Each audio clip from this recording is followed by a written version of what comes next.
momento en la ciudad de Tel Aviv y ya se han hecho presentes y nos han dicho que están viendo el culto. Ellos tienen una televisión. El sábado el vuelo salía más o menos temprano y teníamos miedo de tal vez de perder el vuelo.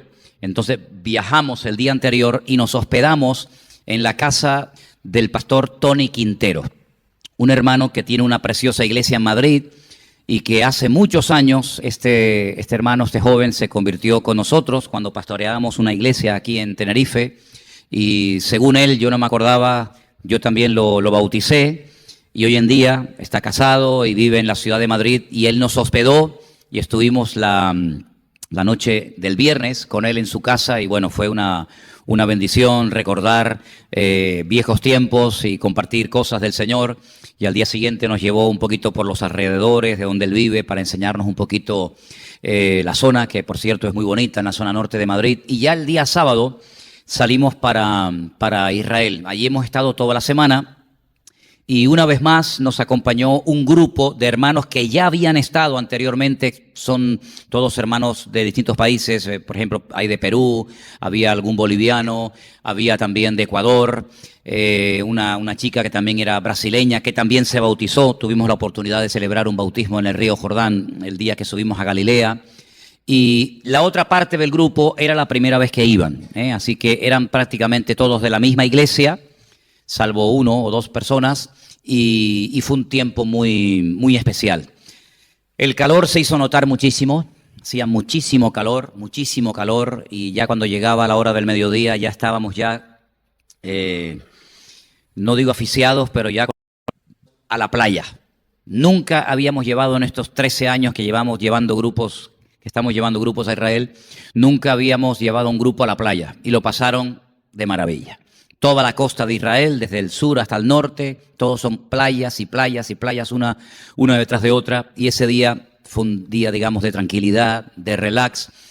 El tema es que sí, unas playas muy bonitas, una arena muy preciosa, pero el mar estaba infectado, no de tiburones, sino de medusas.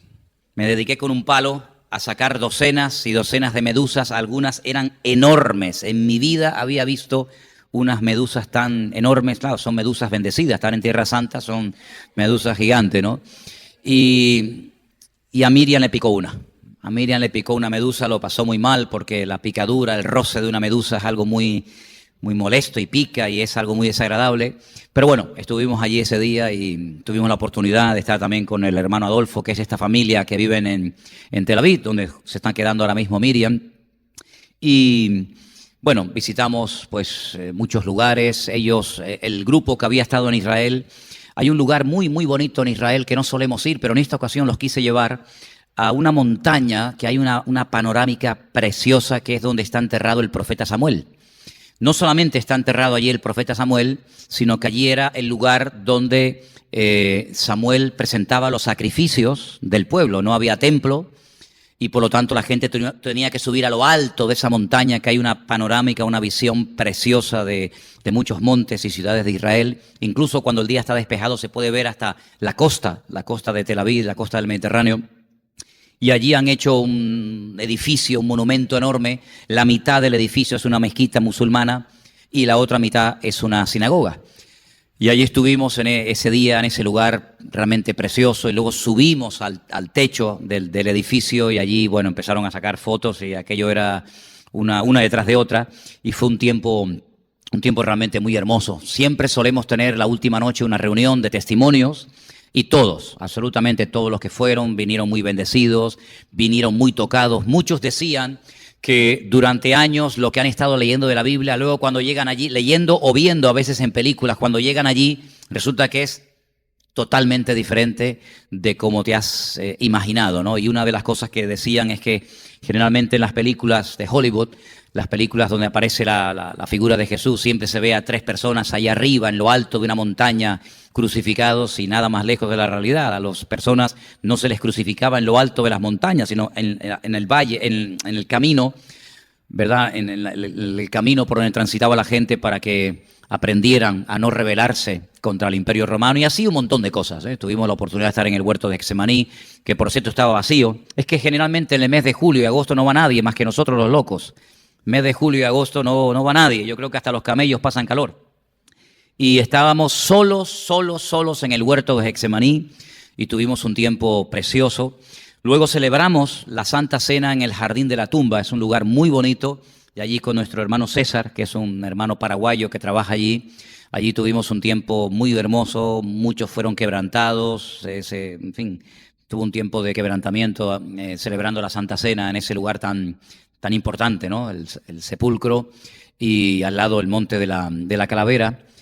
Pero los hermanos se tenían que marchar el sábado y ellos querían quedarse más tiempo. Ellos dicen, nos hubiera gustado quedarnos un día más, pero como el vuelo de ellos salía el sábado a las 4 de la tarde, pues nos tuvimos que bajar muy temprano porque era el Shabbat y no hay tanto transporte como cualquier día de la semana.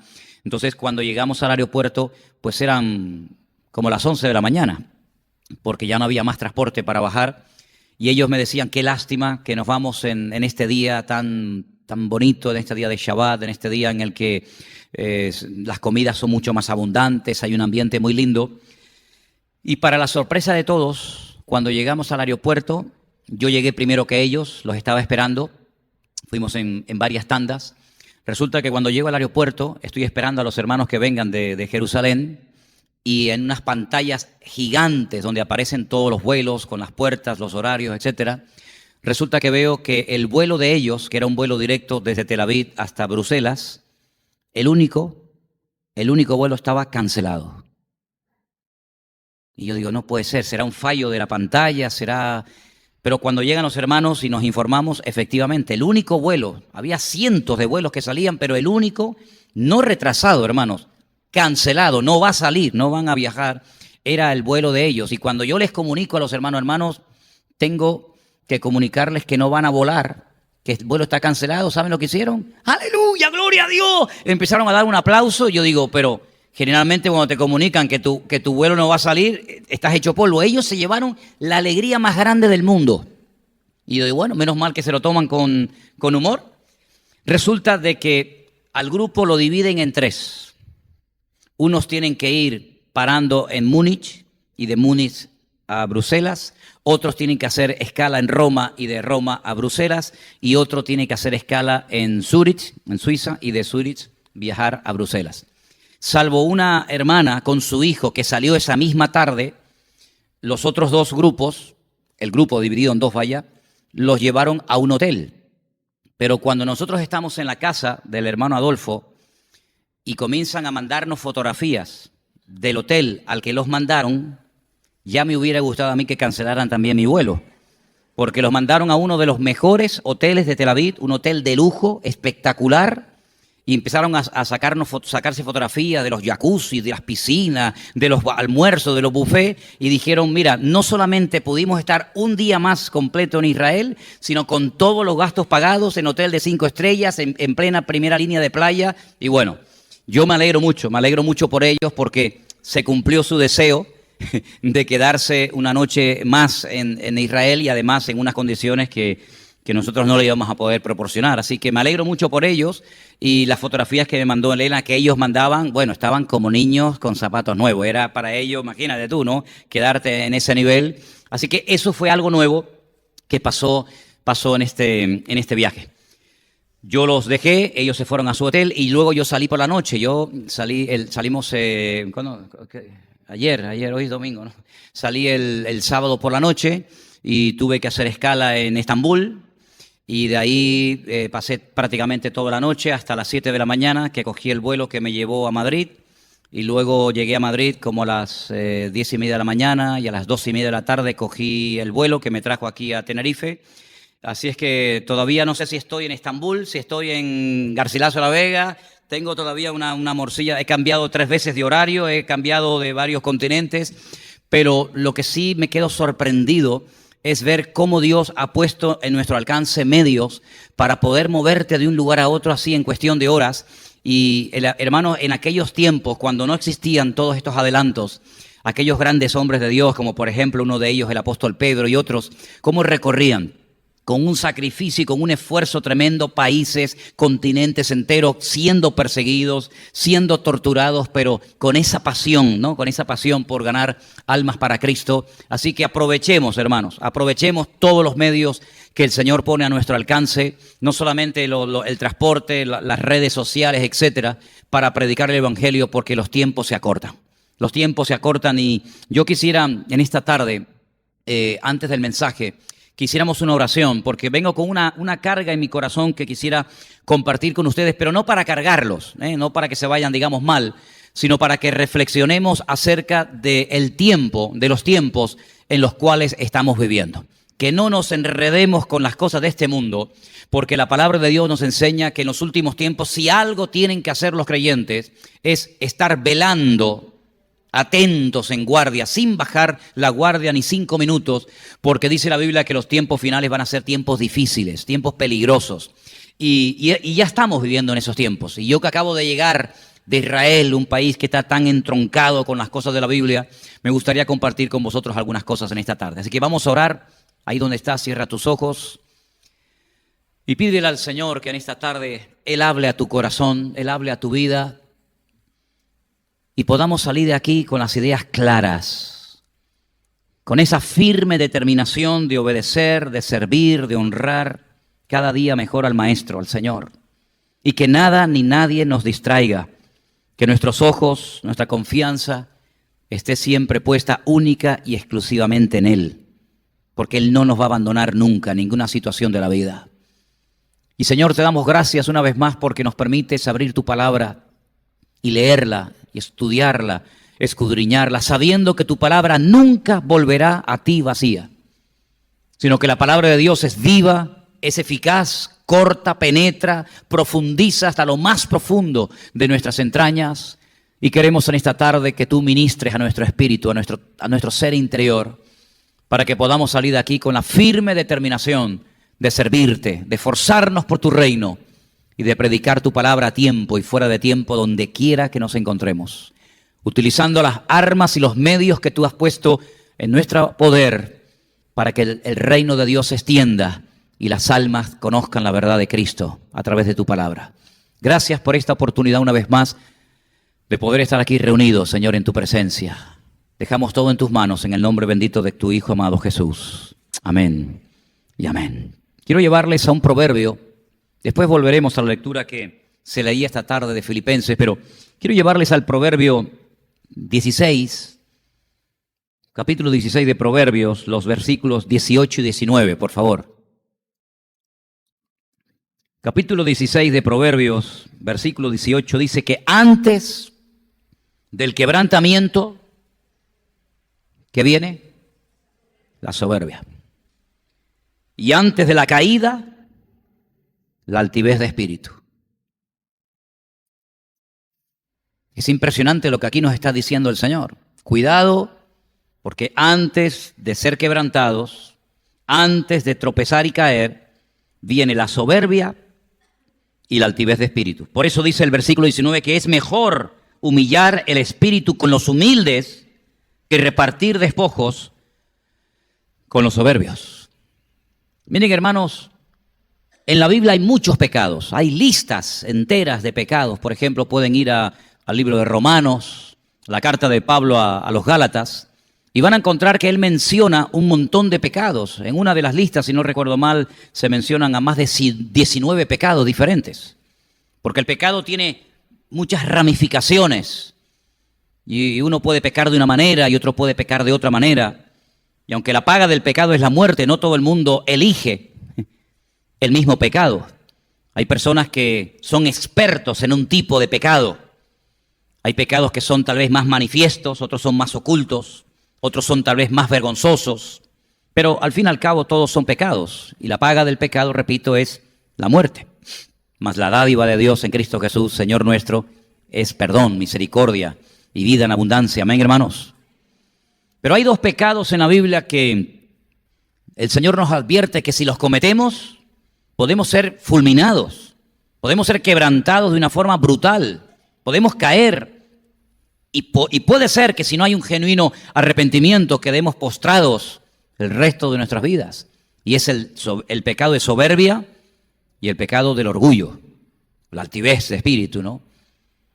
Esa actitud, hermanos, que en el primer personaje de la Biblia que vemos que echó raíces y lo destruyó, fue nada más y nada menos que en Satanás, o en aquel arcángel hermoso, precioso, perfecto, el sello de la perfección, como la Biblia lo define, acabado en hermosura, lleno de sabiduría, ¿verdad? Aquel arcángel, dice la Biblia, que se engrandeció y comenzó a darle rienda suelta al orgullo, a la soberbia, a la altivez de espíritu.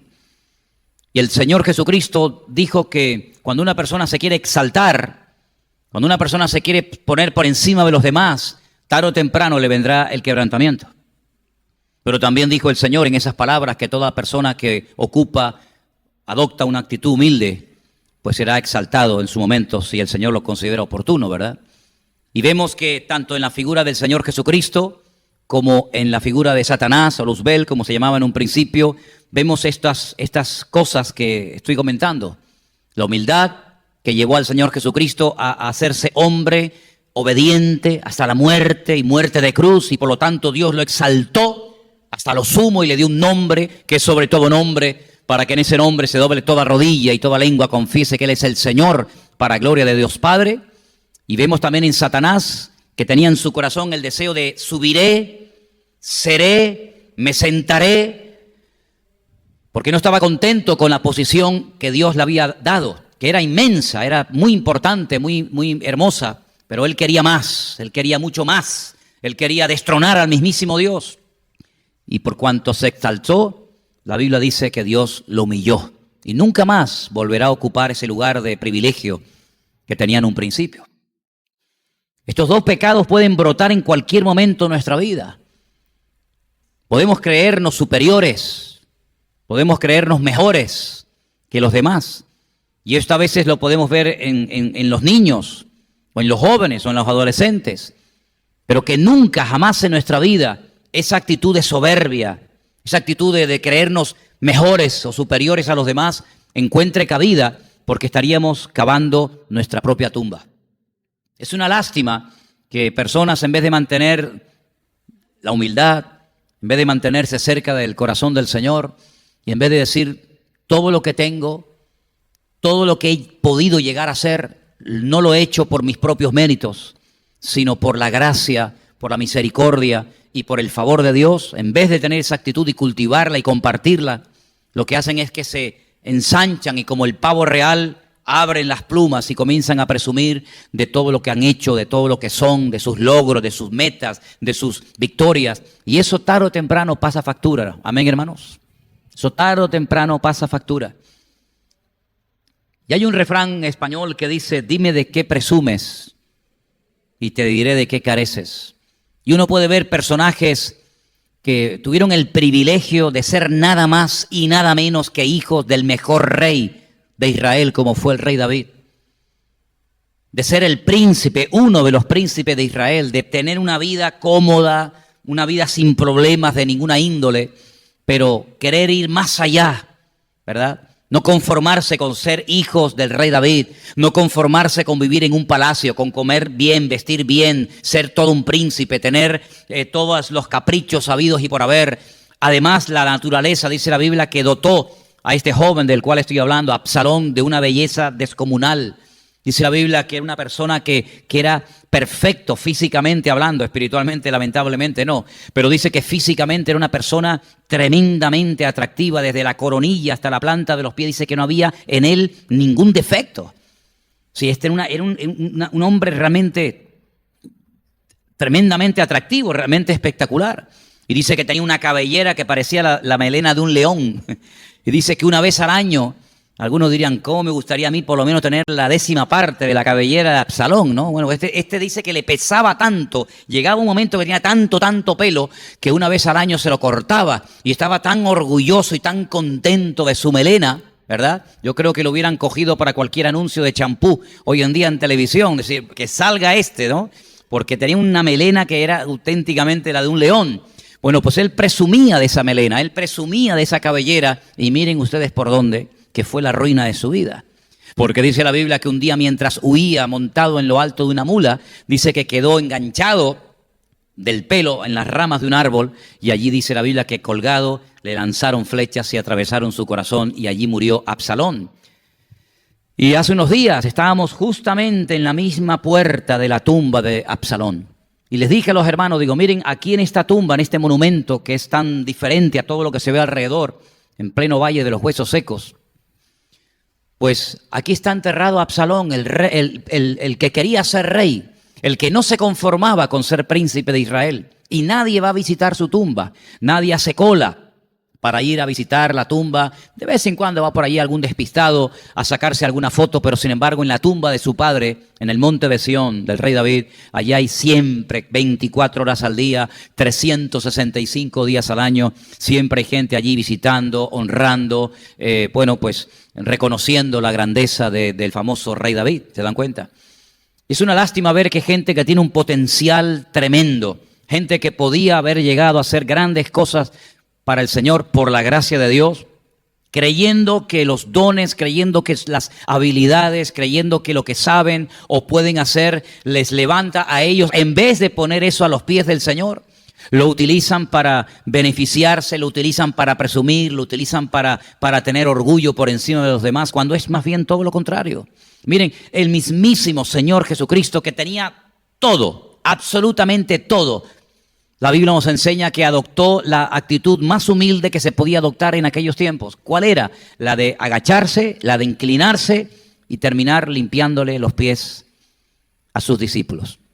Pedro no quería que le lavara los pies, ¿se acuerdan? A mí no me lavarás nunca los pies.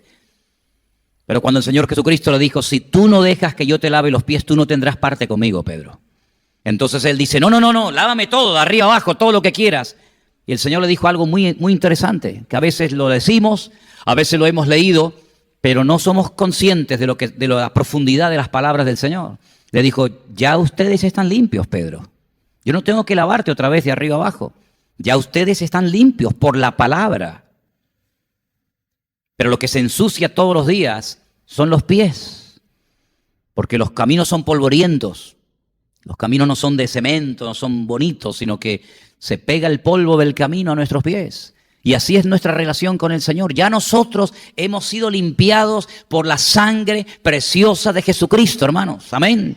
No tenemos que aceptar todos los días al Señor. No tenemos que aceptar al Señor Jesucristo cada día, cada semana, cada reunión, cada culto como nuestro Salvador, porque ya lo hemos hecho y ya estamos limpios. La sangre de Jesucristo nos ha limpiado de todos y de cada uno de nuestros pecados, y Él ya ni siquiera se acuerda de los pecados que hemos cometido, porque dice la palabra de Dios que Dios los echó a lo profundo de la mar y nunca más me acordaré de ninguno de ellos. Amén.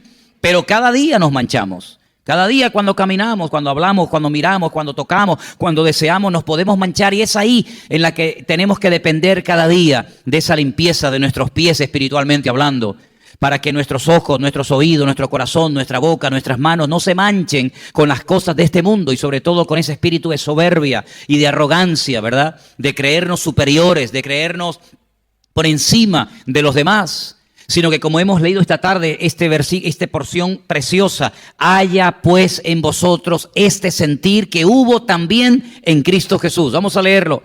Filipenses capítulo 2, una porción extraordinaria. Se conoce en griego como kenosis, que es el vaciarse, el vaciarse de uno mismo, ¿verdad? Y fue lo que hizo el Señor.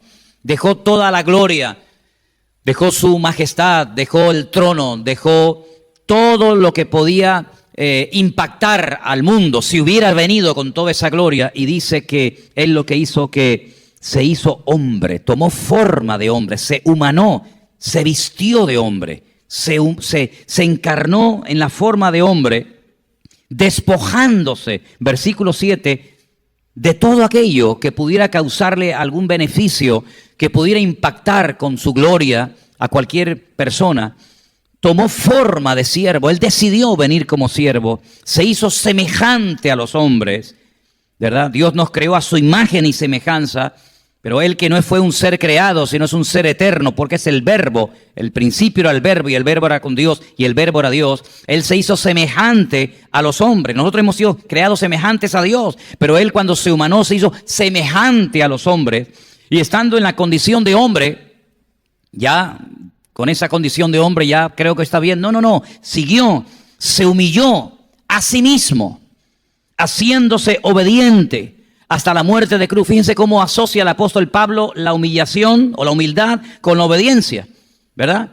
Vuelvo a leer el versículo, presten atención. Dice, y estando en la condición de hombre, se humilló a sí mismo. ¿Y cómo se humilló a sí mismo? Haciéndose obediente hasta la muerte. ¿Y muerte de qué manera? De cruz. En otras palabras, Él decidió, en la eternidad decidieron, Él y el Padre, la muerte que Él iba a experimentar. Podía haber elegido otra muerte, pero decidió la peor, la más humillante, la más dolorosa, la más terrible. Esa fue la que Él decidió. Él decide hacerse obediente. Y hay un versículo tremendo en una de las epístolas que gracias al Señor tenemos en el Nuevo Testamento, que es la carta a los Hebreos, que dice, y por lo que padeció, aprendió obediencia. Por lo que padeció, aprendió obediencia. Y aunque era hijo, es decir, el hecho de ser hijo no lo excluía del camino de la obediencia. Vemos, por ejemplo, grandes personajes en la Biblia que lo tenían todo para llegar a tener, no me gusta la palabra, pero es la que me viene ahora a la cabeza, para tener éxito, para poder triunfar en la vida. Y pensemos, por ejemplo, en el caso del primer rey de Israel, que fue Saúl, no David.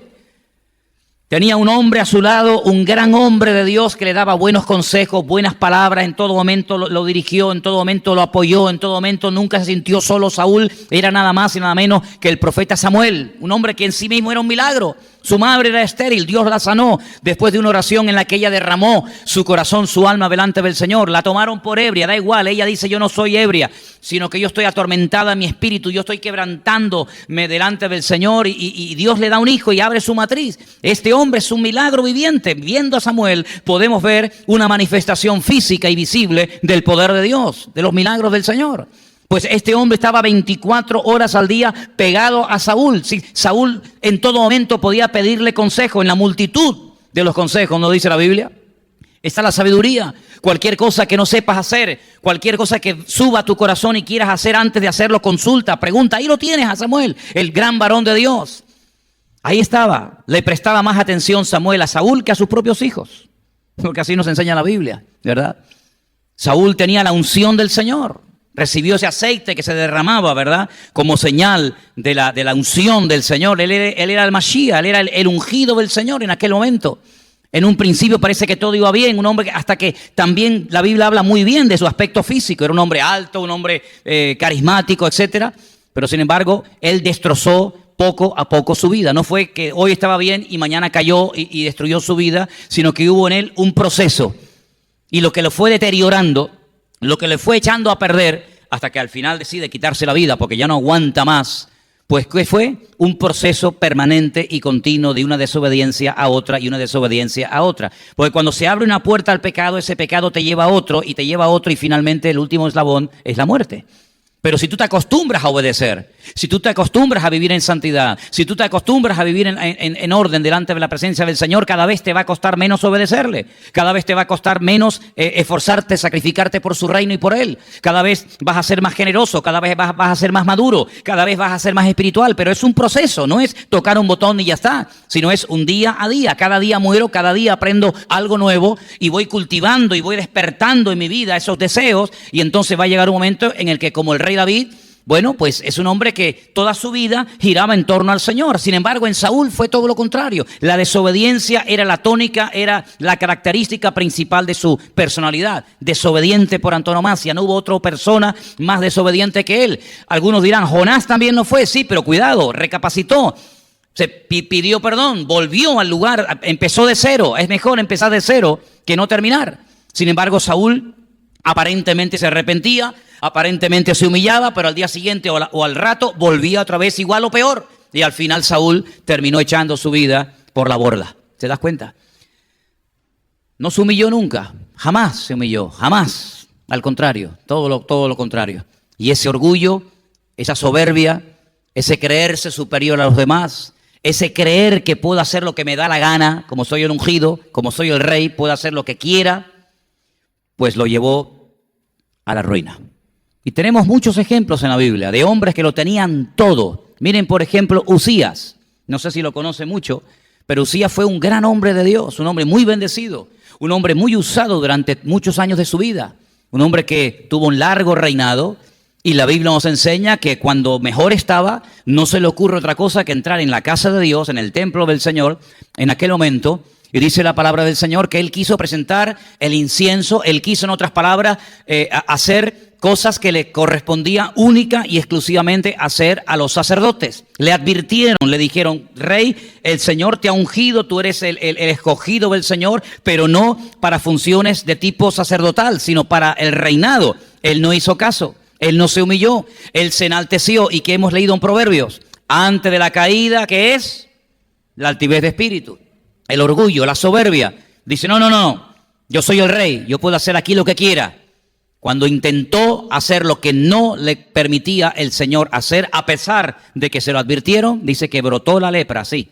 En un momento le brotó aquí la frente, se le comenzó a extender la lepra por toda la cara, y dice que salió corriendo y vivió hasta el día de su muerte en una pequeña chabola, en un pequeño ranchito, en una pequeña casa al lado del palacio. Y dice el profeta Isaías en su libro, capítulo 6, cuando murió el rey Usías, vi yo la gloria del Señor. Es un hombre que llegó hasta detener la gloria, la presencia, la bendición de Dios en todo un país. ¿Por qué? Por la soberbia, por el orgullo, por la altivez de espíritu. Empezó de maravilla, años, una bendición. Hermanos, que Dios nos guarde, ¿saben? Que Dios nos guarde de haber estado años bien, de haber servido al Señor bien, y que Dios nos guarde de meter la pata en el último trayecto de nuestra vida. Amén. Porque ¿de qué ha servido estar 40 años bien, dando testimonio, dando ejemplo, predicando su palabra, sirviendo al Señor, si al final, hermanos, hacemos un borrón y nuestra vida termina como un pésimo testimonio? Que Dios nos guarde, amén, hermanos, que Dios nos proteja. Sin embargo, en la vida del Señor Jesucristo fue todo lo contrario. Todo lo contrario. Lo insultaban, no abría ni la boca, ni recía ni mu, nada. Jamás. Decían que estaba loco, no decía nada. Decían que estaba echando los demonios por el príncipe de los demonios, no decía nada. Pilato le dijo: no me hablas, yo tengo poder para juzgarte, tengo poder para soltarte. Sí, un ejemplo total y absoluto. Estando incluso en el huerto de Getsemaní, hemos estado hace unos días, como les dije, en el huerto de Getsemaní. Dije: hermanos, aquí fue donde se decidió todo. Sin el huerto de Getsemaní, sin la rendición total y absoluta de la voluntad del Hijo al Padre, en Getsemaní no hubiera habido cruz. Fue en este lugar donde hubo un choque de voluntades. Padre, pasa de mí esta experiencia, esta prueba, esta copa, dice metafóricamente la Biblia. Dice: pero no se haga mi voluntad, sino tu voluntad. Y cuando él se da cuenta de que el Padre no va a pasar de él la copa, sino que él ha sido predestinado, por decirlo de alguna manera, para que muriera e hiciera esa obra perfecta en aquel lugar, el Señor Jesucristo lo vienen a aprender, no sale corriendo, no está asustado, no está tembloroso, sino que él tiene el gozo, él tiene la estabilidad emocional, el equilibrio interno que proporciona el hecho de estar en el centro de la voluntad de Dios. Amén, hermanos. No hay miedo, no hay temor, no hay pánico, sino que cuando dicen venimos a aprender a Jesús, dice: yo soy, no hay problema, no me oculto. Y dice que aunque todos caen al suelo, por el poder de su palabra, todos se vuelven a levantar. Y entonces es cuando Pedro, viendo que aquella caída de aquellos que habían venido a prenderle no sirvió de nada, saca la espada y entonces dice que le corta la oreja a uno de los siervos que tenía el sumo sacerdote. Imagínense, hermano, cortarle una oreja, los gritos, la sangre, aquello tenía que ser algo terrible. El Señor Jesucristo coge la oreja, que hay que tener buena vista para ver la oreja de noche, se la pone en su sitio, cosa que ya, gloria a Dios, yo creo que volvió a oír, no tuvo que poner un sonotón en el oído, sino que él oyó perfectamente y le dice a Pedro: escúchame bien, Pedro, guarda tu espada en la vaina, o como se llame, porque el que mata a espada muere. Y que sea la última vez, esto ya lo parafraseo yo, que intentas defenderme a mí con armas carnales. Porque si yo quisiera, legiones de ángeles vendrían ahora mismo a sacarme de este atolladero. Y ahí aprende Pedro una lección, y es que las cosas del Señor no es con espada ni es con ejército, sino es con mi espíritu, dice el Señor. Y el Señor entró allí humilde, quebrantado, roto en 1000 pedazos, pero salió triunfante y glorioso. Y cuando lo vemos en la cruz, no lo vemos quejándose, no lo vemos lamentando, no lo vemos despotricando contra todos sus verdugos, sino incluso lo vemos orando, pidiendo que el Padre perdone a los que están allí torturándole. Dice, porque en el fondo, no saben, no son conscientes de lo que están haciendo, y por eso pido que les perdone, ¿verdad? Así que vemos esas actitudes de soberbia, de altivez de espíritu, de arrogancia en algunos personajes de la Biblia. ¿Cómo terminó? La ruina. Fracaso total, la muerte, la humillación, familias destrozadas, guerras perdidas, hijos destrozados. Sin embargo, lo vemos en el Señor Jesucristo. El lugar más chiquito, más insignificante, es el que elige para nacer. La forma más silenciosa y que más desapercibida pasaba o pasaría en la época de nacimiento fue la que él eligió. Es una continua elección de cosas que no son pomposas, de cosas que no son tal vez importantes, pero que lo fueron preparando y lo fueron capacitando para poder llegar a la prueba final, que era nada más y nada menos que la cruz. Y eso, hermanos, lo fue capacitando y lo fue ayudando para que al final no saliera corriendo ante una prueba de semejante calibre como era la crucifixión, sino que toda su vida se fue preparando para eso.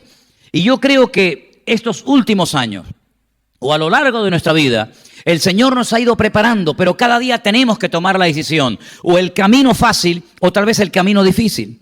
El camino ancho por el cual va todo el mundo, ¿verdad? De la soberbia, del orgullo, de la arrogancia, de a mí no me humilla nadie, yo soy más que nadie. O el camino tal vez de pasar desapercibido, insultado, como el tonto de la película, como el tonto del barrio, como la bobita de la clase. Pero hermano, la palabra de Dios nos enseña que el camino ancho ¿a dónde lleva? A la perdición. Pero el camino estrecho lleva a la salvación, lleva al mismo corazón de Dios. Y por eso estas palabras que hemos leído esta tarde son espectaculares. Él se humilló hasta la muerte, y muerte de cruz. Y alguno puede decir, ¿y de qué le sirvió? ¿De qué le sirvió tanta humildad? ¿De qué le sirvió lavar los pies de los discípulos? ¿De qué le sirvió atender a la gente con tanto cariño y con tanto cuidado? ¿Y de qué le sirvió las noches largas de vigilia y orar tanto y ayunar? ¿De qué le sirvió? Pues ¿saben de qué le sirvió? Pues aquí dice que el Padre le dio un nombre que es sobre todo nombre, para que en el nombre de Jesús se doble toda rodilla de los que están arriba en los cielos y en la tierra y debajo de la tierra, y toda lengua confiese que Jesucristo es el Señor, para gloria de Dios Padre. Y para eso le sirvió, para que el Padre lo exaltara hasta lo sumo, para que el Padre lo prosperara y lo bendijera, y para que todos los ángeles, todos los demonios, todos los serafines y todos los millones y millones de seres humanos que han vivido, que viven y que vivirán, todos algún día, absolutamente todos, se doblarán delante de Él diciendo, tú eres el Rey de Reyes y el Señor de los Señores. ¿Cuántos dicen? Para eso le sirvió. Aleluya. Para eso. Aleluya. Y hay una escena preciosa en el libro del Apocalipsis, donde vemos a los santos. Y ustedes saben que cuando hablo de los santos no me refiero a las estatuas. A los santos, a los hijos de Dios, que ya tienen su corona, ¿verdad? Que ya tienen su recompensa. Algunos de ellos mártires. Personas que ya no están en esta vida cumpliendo su ministerio, sino que ya están allí en la presencia del Padre. Y dice que cuando aparece Él, el león de la tribu de Judá, dice que todos aquellos ancianos se postran delante de Él y cogen sus coronas y se las ponen a los pies del Señor Jesucristo. Si nosotros que aún no tenemos corona, nosotros que aún todavía tenemos este estuche de barro que se envejece, que se cansa, que se deteriora, y ellos que tienen ya su corona y su recompensa, si ellos se postraron ante Él, ¿cuánto más tú y yo debemos de postrarnos ante los pies de nuestro Señor Jesucristo y decirle, Señor, haz de mí lo que tú quieras? Porque si el Señor nos tiene todavía aquí, es para que entendamos que es por su misericordia, es por su amor, y porque todavía el Señor de alguna manera nos quiere utilizar. Vengo contento de haber podido estar otra vez en Israel, de haber podido pasear por sus calles, de haber podido estar allí. Pero al mismo tiempo vengo con esa carga de decir, este pueblo que fue escogido dentro de todos los pueblos de la tierra no por sus méritos, no porque fuera el mejor, sino más bien todo lo contrario, porque nadie lo quería, está en estos días, en estas semanas, en este último tiempo, con esa actitud de decir, bueno, a nosotros nadie nos puede destruir. He visto más banderas del orgullo gay en Jerusalén que en todos los últimos 13 años que he ido, y eso me rompe el alma. Porque parece que para ser como los demás tenemos también que cometer los pecados de los demás. Y es muy triste ver pasear a hombres de la mano y a mujeres lesbianas por las calles de Jerusalén con la bandera gay en la espalda, paseando por las calles de Jerusalén. Cuando Israel no puede permitirse, ninguna nación, pero menos Israel, puede permitirse esos errores, esos pecados, porque Israel fue escogida en un principio para que fuera la luz de las naciones y para que marcara una diferencia. Y hay como esa soberbia, ese orgullo de decir tenemos un poderoso ejército, tenemos aviones, tenemos tanques, tenemos armamento. Y no nos olvidemos nunca que no es por lo que tenemos que podemos mantenernos en pie firmes, sino es por el Dios tan poderoso que tenemos, que podemos enfrentarnos a Goliat. Podemos enfrentarnos a un ejército, pero no porque somos poderosos, no porque somos mejores que nadie, sino el que marca la diferencia es el Dios que tenemos, porque con nosotros está el Dios todopoderoso y con ellos el brazo de carne. Y cuando comenzamos a creernos a nivel personal, a nivel familiar, a nivel de iglesia o a nivel de país, como es el caso, que ya hemos llegado a un nivel en el que los enemigos tiemblan, en el que los enemigos se asustan por el poderío, por lo que hemos logrado alcanzar y hacer en la vida, estamos cometiendo un gravísimo error. Porque le estamos robando algo a Dios que Dios jamás va a compartir con nadie, y es su gloria. La gloria jamás es para el hombre, la gloria jamás es para la persona, la gloria es única y exclusivamente para nuestro Señor. Y por eso quiero que nosotros todos los días de nuestra vida nos mantengamos humildes, dependiendo del Señor. Porque no es por los méritos que el Señor se ha puesto a nuestro servicio, sino es por su misericordia que Él nos ha permitido a nosotros ponernos a su servicio. Y cuando nos olvidamos de esto y creemos que Él tiene que estar pendiente de mí y atento a mis oraciones, porque yo al fin y al cabo llevo tantos años y sé tanto de la Biblia, estamos cometiendo una gravísima equivocación. Y termino diciendo esto: no nos olvidemos que gente mucho más espiritual y más grande en el reino que nosotros cayeron por su orgullo, por su altivez de espíritu y por su soberbia. Si esa gente que era mucho más grande en todos los aspectos que nosotros cayeron, porque se confiaron en sí mismos, porque bajaron la guardia, ¿cómo no nos podrá pasar a nosotros lo mismo si nos quitamos la mirada de Cristo y nos olvidamos que es por su misericordia y por su amor que podemos caminar en victoria todos los días de nuestra vida? ¿Cuántos dicen amén? Cierra tus ojos ahí donde estás. Y quiero que oremos y le pidamos de verdad, honestamente al Señor, Señor, que nunca el éxito se suba a la cabeza de nadie. Que nunca nos creamos superiores a nadie, que estemos apegados a tu palabra, a tu persona, porque la actitud de arrogancia y de soberbia es lo más desagradable que puede haber en una persona que se llama hijo, hija de Dios. Que Dios nos perdone cuando puede ser que nos sintamos como un pavo real, cuando al fin y al cabo el único que tiene que llevarse la gloria es el Señor. La belleza se acaba, la fuerza se acaba, lo único que queda es la belleza de Dios en el corazón, en el alma del hombre. Y cuando se apaga, cuando se opaca la belleza de Dios en una vida, es el principio del fin, porque nos olvidamos de que el Señor habita con el humilde y con el quebrantado de espíritu. Él habita en la santidad. Y Él habita, como dice el libro de Isaías, con el quebrantado y humilde de espíritu. Es allí donde Dios se siente cómodo y a gusto. Con la persona que depende de Él para todo. Con la persona que no tiene esa falsa seguridad que intenta darnos el mundo, sino con la seguridad de saber que Dios está conmigo como poderoso gigante. No es que yo me sienta fuerte y tenga más soldados que el enemigo. No. Sino que es como Él es mi luz y mi salvación, como Él es mi pastor, Y como Él está conmigo como poderoso gigante, aunque un ejército acampe contra mí, no temerá mi corazón. Pero no temerá mi corazón no porque seamos más o porque tengamos mejor armamento o seamos más inteligentes que el enemigo. No, no, no, no, no. No se olviden que un campesino con 300 campesinos le ganó a un ejército tremendamente poderoso, sin armas, porque confió en el respaldo de su Dios, y me estoy refiriendo a Gedeón.